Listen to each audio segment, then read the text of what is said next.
সকল শিক্ষার্থীকে math educator চ্যানেলে স্বাগত জানাই। আশা করি তোমরা প্রত্যেকেই ভালো আছো। আমরা পূর্ববর্তী ভিডিওগুলিতে মাধ্যমিকের পর্ষদ পদ্ধতি টেস্ট পেপারের গণিতের অংশগুলো নিয়ে আলোচনা করেছি। যারা আগের ভিডিওগুলি দেখোনি তারা এই চ্যানেলে গিয়ে প্লেলিস্ট দেওয়া আছে, প্লেলিস্ট থেকে আগের ভিডিওগুলি দেখে নেবে। যারা এই চ্যানেলকে সাবস্ক্রাইব করেছো তাদেরকে অসংখ্য ধন্যবাদ। যারা এখনও চ্যানেলটিকে সাবস্ক্রাইব করনি তারা অবশ্যই চ্যানেলটিকে সাবস্ক্রাইব করো এবং পাশে থাকা বেল আইকনটি ক্লিক করে নোটিফিকেশন মোডটি অলে সেভ করে দাও, যাতে ভিডিও আপলোড করার সঙ্গে সঙ্গে নোটিফিকেশানটি তোমার কাছে পৌঁছে যায়। তোমরা ভিডিওগুলো স্কিপ করে করে দেখবে না। যদি স্কিপ করে করে ভিডিওগুলো দেখো সব জিনিস তোমরা কিন্তু বুঝতে পারবে না। আজকের ভিডিওতে আমরা বালুরঘাট গার্লস হাই স্কুল, যার পেজ নম্বর হচ্ছে 406, এর সংক্ষিপ্ত উত্তরধর্মী প্রশ্নগুলো নিয়ে আলোচনা করব। তাই চলো আর দেরি না করে ভিডিওটি শুরু করা যাক। আজ আমরা বালুরঘাট গার্লস হাই স্কুল, যার পেজ নম্বর হচ্ছে 406, এর সংক্ষিপ্ত উত্তরধর্মী প্রশ্নগুলো নিয়ে আলোচনা করব। প্রথম প্রশ্ন 4 দাগের 1। দেখো 4 দাগের 1-এর প্রশ্নটা কি বলেছে না, বার্ষিক নির্দিষ্ট শতকরা চক্রবৃদ্ধি হার সুদে কিছু টাকা n বছরে দ্বিগুণ হয়, কত বছরে 4 গুণ হবে? এখানে একটু প্রিন্টিং মিস্টেক আছে। এটা কত বছরে দ্বিগুণ আছে এটা তোমার নেই, এটা বইয়ের যেহেতু অঙ্ক, এটা হচ্ছে n বছরে দ্বিগুণ হবে, এটা একটু প্রিন্টিং মিস্টেক আছে। তাহলে আমরা ধরে নিচ্ছি, ধরি আসল পি এটা সমান আমরা x টাকা ধরলাম, ধরে নিচ্ছি বার্ষিক চক্রবৃদ্ধি সুদের হার r%, এটা সমান আমরা y% ধরে নিলাম। এখানে সময় n সমান n বছর, প্রশ্নতে মিস্টেক আছে, এটা n বছর হবে। আর সবৃদ্ধিমূল অর্থাৎ সমূল চক্রবৃদ্ধি,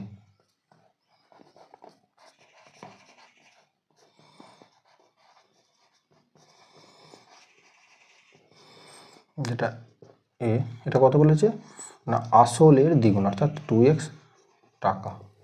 তাহলে এখান থেকে আমরা লিখতে পারি প্রথম শর্তানুসারে সমূল চক্রবৃদ্ধি সূত্র তোমরা জানো, p × 1 + r/100 whole to the power n, এটা সমান সমান a। তাহলে p এর জায়গায় x, 1 + r এর জায়গায় y/100 whole to the power n, এটা সমান কত হবে না, এর মানটা ছিল 2x। উভয় পক্ষ থেকে x তোমরা বাদ দিয়ে দিলে কী পাবে, 1 + y/100 whole to the power n, এটা সমান 2। এটা তোমরা 1 নম্বর সমীকরণ নাম দিয়ে রাখো। এবার বলেছে কত বছরে 4 গুণ হবে। আমরা ধরে নিচ্ছি, ধরি z বছরে মূলধন 4 গুণ হবে। তাহলে দ্বিতীয় শর্তানুসারে আমরা কি লিখতে পারি, সমূল চক্রবৃদ্ধি সূত্র তোমরা প্রয়োগ করবে, p × 1 + r/100 whole to the power n, এটা সমান সমান a। তাহলে p হচ্ছে x, 1 + r হচ্ছে y/100, n এর জায়গায় কী বসাবে না, z বসাবে। কত গুণ বলেছে এটা না, 4 গুণ, অর্থাৎ এটা 4x হবে। তাহলে উভয় পক্ষ থেকে এই x কেটে দিলে 1 + y/100 whole to the power z, এই 4টাকে তোমরা লিখতে পারো কত না, 2a²।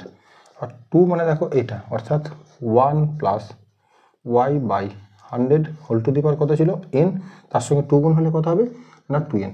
এবার লক্ষ্য করে দেখো এই নিধান সমান, তাহলে উপরে কী হবে, ঘাতগুলো সমান হবে। তাহলে এখান থেকে আমরা বলতে পারি z সমান কত না 2n। তাহলে অতএব 2n বছরে মূলধন 4 গুণ হবে। এবার আমরা 4 দাগের 2 অঙ্কটা করবো। দেখো 4 দাগের 2 অঙ্কটা কি বলেছে না, বার্ষিক সরল সুদের হার 4% থেকে 3.34% হয়। অমলবাবুর বার্ষিক আয় 60 টাকা কম হয়। অমলবাবুর মূলধন কত ছিল? তাহলে আমরা ধরে নিচ্ছি অমলবাবুর মূলধন, ধরি অমলবাবুর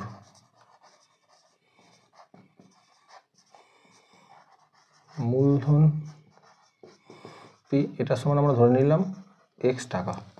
তাহলে এখান থেকে আমরা শর্তানুসারে কি লিখতে পারি, তাহলে প্রথমে মূলধন কত ছিল x টাকা, বার্ষিক সুদের হার কত ছিল 4%, সময় হচ্ছে এখানে বার্ষিক মানে 1 বছর বাই কত 100। প্রথম ক্ষেত্রেটা সুদের পরিমাণটা হলো। দ্বিতীয় ক্ষেত্রে সুদটা কত ছিল না আসল তোমার x টাকা, সুদের হার ছিল 3 × 3 = 4%, এটা ভেঙে নিলে কত 3 × 4 = 12, 3 = 15/4%, সময়টা তোমার 1 বছর বাই 100। এর অন্তরটা কত বলে দিয়েছে 60 টাকা। তাহলে 4% থেকে কমে কত হয়েছে না 3 × 3 = 4, যেটা ভেঙে আমরা কত পেয়েছি 15/4%। অর্থাৎ প্রথম ক্ষেত্রে সুদ এবং দ্বিতীয় ক্ষেত্রে সুদ, তার অন্তর কত টাকা ছিল না 60 টাকা।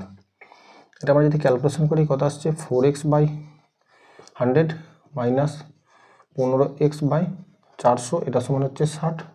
তাহলে এখানে আমরা যদি 400 লসাগু করে দিই তাহলে 4 × 100 = 400, 4 × 4 = 16x মাইনাস এটা আসছে 15x সমান হচ্ছে 60। তাহলে এটা বিয়োগ করলে কত আসছে x সমান 60 গুণ 400, 424 অর্থাৎ 24,000। অতএব অমল বাবুর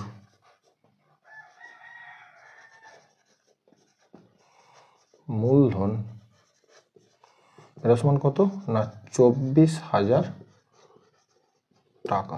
এখন আমরা 4 দাগে 3 অঙ্কটা করবো। দেখো 4 দাগে 3 অঙ্কটা কি বলা আছে, x সমান 5 + 2√6 হলে √x + 1/√x এর মান তোমাকে নির্ণয় করতে হবে। দেখো এটাকে আমরা এইভাবে লিখতে পারি, x সমান 3 + 2 লিখলাম, 2 × এই √6টাকে আমরা লিখছি √3 × √2।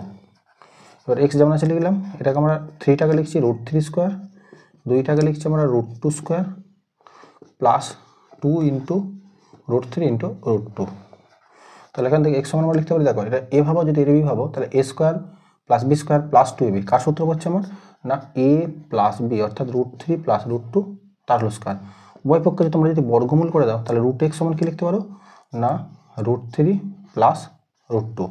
এখান থেকে আমরা 1/√x এর মানটা যদি বের করে নিই তাহলে কত হবে 1/√3 + √2। তাহলে এটাকে তোমরা যদি করণীয়ন করে নাও, √3 - √2 দিয়ে তোমরা লবহরকে গুণ করে দেবে। তাহলে উপরটা আসছে তোমার √3 - √2, নিচেটা দেখো a² - b² সূত্র পড়ছে, অর্থাৎ √3² - 2²। তাহলে এটা আসছে কত √3 - √2, √3² মানে 3 আর √2² মানে কত 2। তাহলে এখান থেকে তোমরা লিখতে পারো √3 - √2/1, অর্থাৎ এটা সমান আমরা লিখতে পারি √3 - √2। এটা তোমাকে কি বের করতে বলেছে না √x + 1/√x। √x এর মান কত ছিল না √3 + √2 প্লাস 1/√x এর মান কত বেরিয়েছে না √3 - √2 প্লাস √2 - √2 কেটে দাও, তাহলে √3 আর √3 যোগ করলে কত আসে না 2√3। এখন আমরা 4 দাগের 4 অঙ্কটা করবো। দেখো 4 দাগের 4 অঙ্কটা কি বলা আছে না a + b = √ab সমান 2:1 হলে তোমাকে a/b এর মান নির্ণয় করতে হবে। দেখো এটাকে আমরা লিখতে পারি a + b √ab। অনুপাত দিয়ে আছে, আমরা ভগ্নাংশ আকারে লিখলাম, তাহলে এটা কত লিখবো 2/1। এখন আমরা কি করছি না উভয় পক্ষে এটা বর্গ করে নিচ্ছি।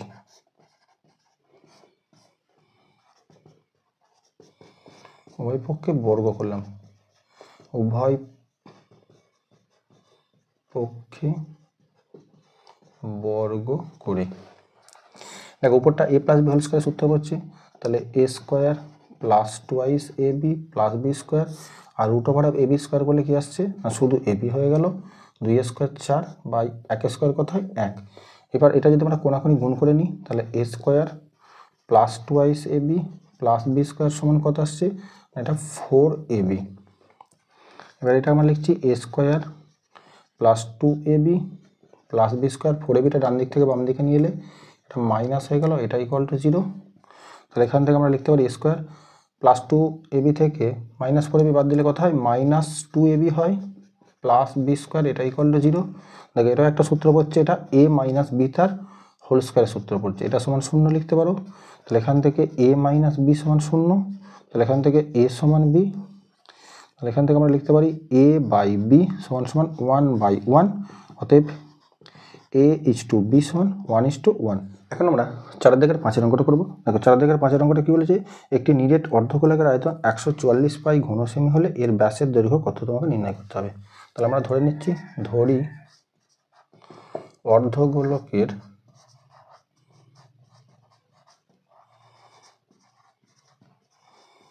ব্যাসার্ধ এটা সমান আমরা 1 সেমি ধরলাম। তাহলে এখান থেকে আমরা অর্ধগোলকের আয়তন লিখতে পারি। অর্ধগোলকের আয়তনের সূত্র তোমরা নিশ্চয়ই জানো, 2/3 পাই আর কিউব। তাহলে এখান থেকে আমরা লিখতে পারি 2/3 পাই, আর এর জায়গায় কত বসাবো আমরা, এক্স, অর্থাৎ 2/3 পাই এক্স কিউব ঘন সেমি। এবার দেখো এই মানটা তোমার বলে যাচ্ছে কত, প্রশ্নে বলা আছে, অর্থাৎ শর্তানুসারে বলা আছে 2/3 পাই এক্স কিউব, এর মানটা তোমার বলে দেওয়া আছে 144 পাই। তাহলে উভয় পক্ষ থেকে এই পাই আমরা কেটে দিলাম। তাহলে এখান থেকে এক্স কিউব সমান কি লিখতে পারি না, 144 ইন্টু, এটা ডান দিকে গেলে উল্টে লিখবে, অর্থাৎ 3/2 হয়ে গেল, এটা কাটাকাটি করো, 7×2 = 14, 2×2 = 4, এটা গুণ করলে আসছে তোমার 216 হচ্ছে কতর কিউব না 6-এর কিউব। তাহলে উভয় পক্ষে কিউটা যদি তুলনা করা হয় তাহলে এখান থেকে এক্স সমান কত বলতে পারি আমরা, 6। এক্স কি ধরেছিলাম, অর্ধগোলকের ব্যাসার্ধ, কিন্তু তোমার প্রশ্নে চেয়েছে কি অর্ধগোলকের ব্যাস, অতএব অর্ধগোলকের ব্যাস এটা সমান কত না 2 × 6 সমান হচ্ছে 12 সেমি। এখন আমরা 4 দাগের 6 অঙ্কটা করবো। দেখো 4 দাগের 6 অঙ্কটা কি বলা আছে না, যদি UI সমান xi -25/10 এবং বলা আছে সামেশন অফ fi uy, এটা তোমার বলা আছে কত 30, এবং অফ সামেশন অফ fi এটা তোমার বলা আছে 60। তোমাকে এক্স বারের মান কত হবে সেটা নির্ণয় করতে বলেছে। দেখো এটা হচ্ছে ক্রমবিচ্ছিন্ন পদ্ধতির যে সূত্রটা ছিল সেটা তোমরা জানো, ইউআই সমান xi - a/h। তাহলে এখান থেকে কল্পিত গড়, অর্থাৎ এটা তোমার কত বলা দিয়ে আছে, এটা হচ্ছে 25 বলে দেওয়া আছে, এইচ শ্রেণীদৈর্ঘ্য কত বলা আছে না, এটা হচ্ছে 10 বলা আছে। এই দুটো তোমার এখান থেকে লিখে নেবে। এরপরে কি না, ক্রমবিচ্ছিন্ন পদ্ধতি গড় নির্ণয়ের যে সূত্রটা ছিল সেটা তোমরা নিশ্চয়ই জানো, এক্স বার সমান কি জানো না, a plus summation of fi uy by summation of fi into H. এবার মানগুলো বসিয়ে দাও। তাহলে এ মানে কত এখানে 25 plus summation of fi uy কত ছিল তোমার 30 বাই সামেশন অফ fi কত ছিল না 60 ইন্টু এইচের মান কত ছিল না 10। তাহলে তোমরা কী করবে, এই শূন্য কেটে দাও, 6 5 × 30 হলো, তাহলে এখানে 25 প্লাস 5 × 1 = 5, তাহলে 25 আর 5 যোগ করলে কত হয় 30, এটা উত্তর। এখন আমরা 4 দাগের 7 অঙ্কটা করবো। দেখো 4 দাগের 7 অঙ্কটা কি বলা আছে, আর cos থিটা সমান বলে দেওয়া আছে তোমার কত না 2√3, এটাকে আমরা 1 নম্বর নাম দিলাম। এবং আর বলা আছে আর sin থিটা সমান 2, আর sin থিটা এটা সমান তোমার বলে দেওয়া আছে কত 2, এটাকে আমরা 2 নম্বর নাম দিলাম। এখান থেকে তোমাকে বলেছে আর এবং থিটা উভয়ের মান নির্ণয় করতে বলেছে, অর্থাৎ আর এবং থিটার মান কত হবে এটা তোমাকে নির্ণয় করতে হবে। দেখো আমরা প্রথম কি করছি, 2 নম্বর সমীকরণটাকে 1 নম্বর সমীকরণ দিয়ে ভাগ করে দিচ্ছি। তাহলে 2/1 যদি আমরা করি কি পাবো না, এখানে আমরা লিখছি r sin theta by r cos theta সমান কত লিখতে পারি না 2/কত 2√3। তাহলে এখান থেকে আমরা আর কেটে দিলাম, এখান থেকে 2 কেটে দিলাম, তাহলে sin theta by cos theta সমান নিশ্চয়ই জানো না tan থিটা। এবার 1/√3, tan কতর মান না tan হচ্ছে 30 ডিগ্রির মান। তাহলে উভয় পক্ষে ট্যানের মানটা তুলনা করলে থিটার মানটা কত পাবে না 30 ডিগ্রি। এবার এই থিটার মানটা তোমরা 2 নম্বর সমীকরণে পুট করো। তাহলে থিটা এর মান 2 নম্বর সমীকরণে বসিয়ে পাই। তাহলে আর সাইন থিটার জায়গায় কত বসাবে না 30 ডিগ্রি সমান 2।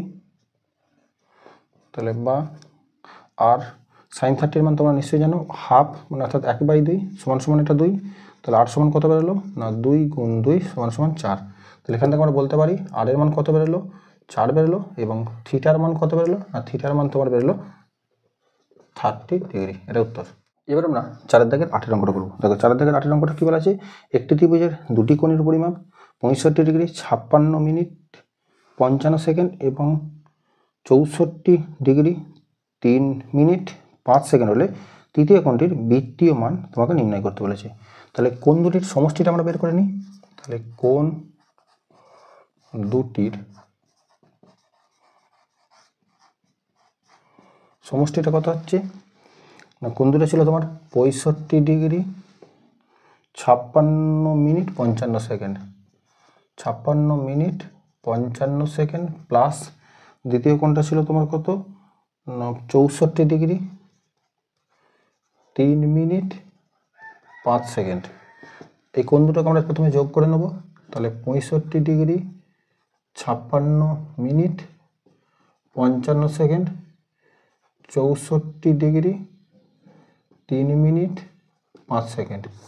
এটা যদি আমরা যোগ করি 55 5 হচ্ছে 60 সেকেন্ড, 56 3 হচ্ছে 59 মিনিট, 4 5 9, 6 6 12।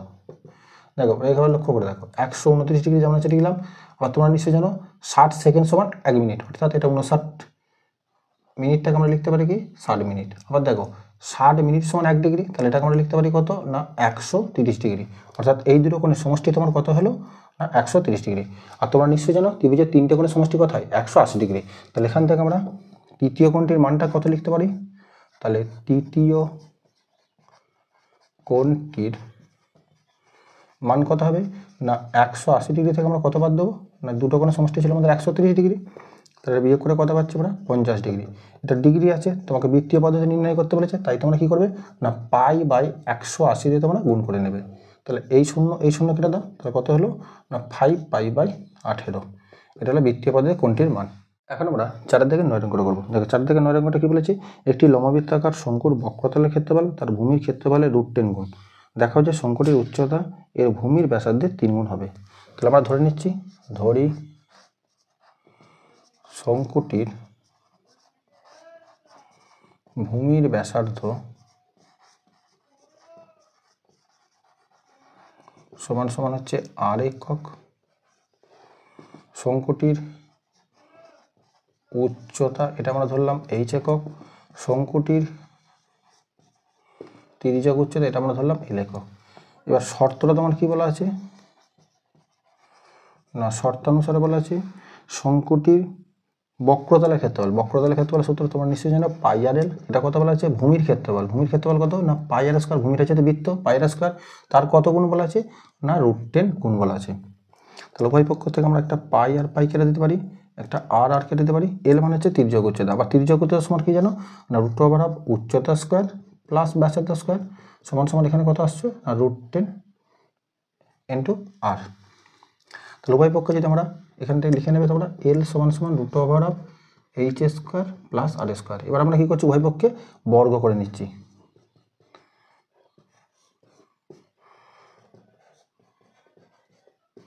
কি করলাম এটা আমরা উভয় পক্ষে বর্গ করলাম।